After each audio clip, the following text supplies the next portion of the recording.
Les erreurs humaines durant la phase de dépouillement des votes, ça existe et elles peuvent être lourdes de conséquences. Comptage, retranscription des résultats ou transcription des PV sont autant de moments délicats. Comment garantir alors l'exactitude des résultats? Avec PATSI, le système de dépouillement assisté des bulletins de vote proposé par la Wallonie. Comment se déroule pratiquement le dépouillement avec PATSI? Phase 1, la mise en place et l'ouverture du bureau de dépouillement. Chaque bureau est constitué de 6 personnes. Un président, un secrétaire et 4 assesseurs.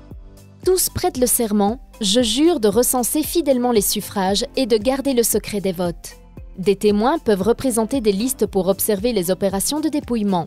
Ces derniers prêtent le serment « Je jure de garder le secret des votes et de ne chercher en aucune manière à influencer le libre choix des électeurs ». Chaque bureau est équipé de 4 tables. La première table est dédiée au comptage, au dépliage et à la vérification des bulletins. 2 tables sont réservées à l'encodage des bulletins. Chaque table d'encodage est munie d'un PC de préférence à écran tactile auquel sont branchés un clavier et une souris. Les 2 PC sont reliés entre eux par un câble réseau. Le PC 1 est réservé au premier encodage. Le PC 2 est réservé au second encodage de contrôle, mais aussi à l'édition et la génération du PV du bureau de dépouillement. La dernière table, appelée coffre-fort, permettra d'isoler et de sécuriser par tas de 50 les bulletins qui auront été encodés consécutivement sur les 2 PC. Veillez à ce que les clés USB contenant le logiciel PATSI soient bien insérées dans les 2 PC avant leur allumage. Une fois allumées, il convient de décrypter le contenu des clés USB au moyen du code de décryptage fourni. Vous êtes ensuite invité à identifier votre bureau de dépouillement au moyen d'un code spécifique. Une fois identifié, vous êtes invité à identifier le PC qui jouera le rôle de PC1 et celui qui jouera le rôle de PC2. Une fois les tables arrangées, le matériel vérifié et les machines allumées, vous n'avez plus qu'à attendre les bulletins de vote avant de passer à l'encodage proprement dit de ceux-ci. Vous pouvez utiliser ce laps de temps pour encoder les informations administratives relatives à votre bureau de dépouillement. Phase 2, la réception et l'encodage des bulletins de vote. Le dépouillement s'effectue en 4 opérations. La première consiste dans le comptage des bulletins. Tous les membres du bureau de dépouillement participent à cette phase.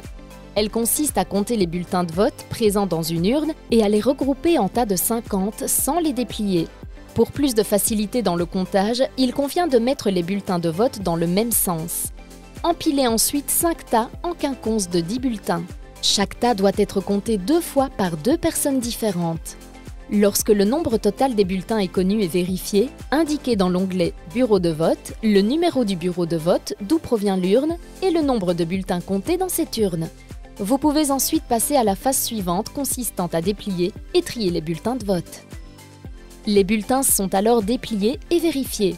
Ceux-ci sont classés en 4 tas. Les bulletins valables, les bulletins blancs, les bulletins nuls et les bulletins suspects.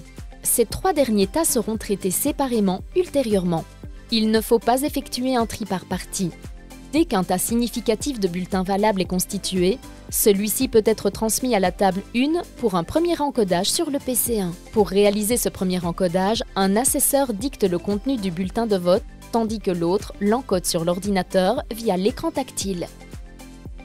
Une méthode précise de dictée doit être respectée afin d'optimiser l'encodage des bulletins dans le logiciel. Dites « liste » suivi du numéro de cette liste. Il faut mentionner le numéro des candidats mais pas leur nom et terminer la lecture d'un bulletin de vote par le mot « fin ». Notez que celui qui dicte ne s'occupe que de ses bulletins, tandis que la personne qui encode ne s'occupe que de son écran. Après la validation d'un bulletin, le dicteur retourne le bulletin face vers le bas afin de préserver l'ordre d'encodage pour la seconde équipe. Dès qu'un tas suffisamment conséquent est disponible, il est transféré à la seconde équipe. Le dicteur de la seconde équipe retourne alors le tas devant lui de façon à conserver le même ordre d'encodage que la première équipe. Cette deuxième équipe travaille de manière similaire à la première. Lors de l'encodage d'un bulletin par la seconde équipe, une comparaison automatique avec le premier encodage est effectuée. Si les données sont identiques, le vote est comptabilisé et l'encodage peut se poursuivre. Si une différence est constatée entre les 2 encodages, un message d'alerte apparaît. Ce message fait apparaître les 2 encodages. La deuxième équipe peut alors comparer les encodages des deux équipes avec le bulletin original. La seconde équipe peut alors choisir de conserver le premier encodage, de conserver le second encodage ou de repartir de l'encodage le plus proche de la réalité du contenu du bulletin en question. Cette opération est réalisée sous la supervision du président. À tout moment, le nombre de bulletins encodés et le détail par liste sont visibles sur l'écran du PC2. Une fois qu'un tas de 50 bulletins valables est encodé consécutivement dans les deux PC, celui-ci est à placer sur la table qui sert de coffre-fort. En ce qui concerne les bulletins suspects isolés en début de processus, ils sont examinés par les membres de l'équipe en fin de processus. En fonction des décisions prises, ils sont encodés comme des bulletins valables ou rejoignent le tas des bulletins blancs ou des bulletins nuls.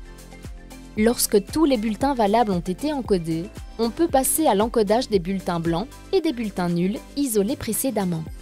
Les bulletins blancs sont comptés par chacune des deux équipes.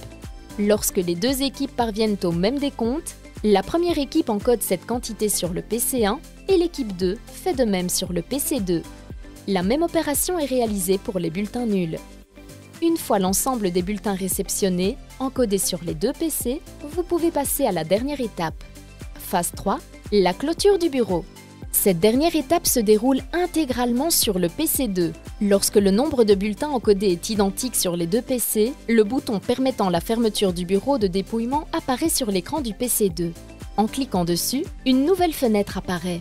Le système vous invite alors à effectuer quelques vérifications avant la clôture définitive. Vous êtes amené à vérifier la date et l'heure, vérifier si le nombre cumulé de bulletins réceptionnés correspond bien au total des enregistrements effectués sur le PC1 et le PC2, vérifier et compléter le cas échéant la composition du bureau de dépouillement.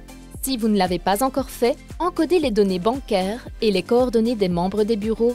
Consultez et vérifiez l'historique comparatif si vous souhaitez effectuer des vérifications. Complétez le procès-verbal avec les observations du bureau et des témoins. Visualisez le PV digital au format PDF. Une fois les vérifications opérées et le PV complété, appuyez sur le bouton « Clôture définitive » du bureau. Cette action engendre la génération des codes de validation hashcode et checksum à recopier manuellement sur le document appelé « Attestation de conformité des données numériques » pour valider ce document comme étant la version effective à transférer au bureau communal ou de canton selon l'élection. Notons qu'il est essentiel d'attendre que les deux PC se soient éteints correctement avant d'ôter les deux clés USB. Le bureau est ensuite clôturé. Les deux clés USB et l'attestation de conformité des données numériques complétées et signées par les membres du bureau et les témoins doivent être apportés au bureau communal ou de canton où le contenu de celle-ci sera lu. Ce n'est que lorsque le contenu des clés aura été lu au niveau de ce bureau que les membres du bureau de dépouillement pourront être libérés après avoir rassemblé les bulletins et les documents dans les sacs et les enveloppes prévues à cet effet. Pour des raisons de clarté, la totalité des fonctionnalités de PATSI n'a pas été abordée dans cette vidéo.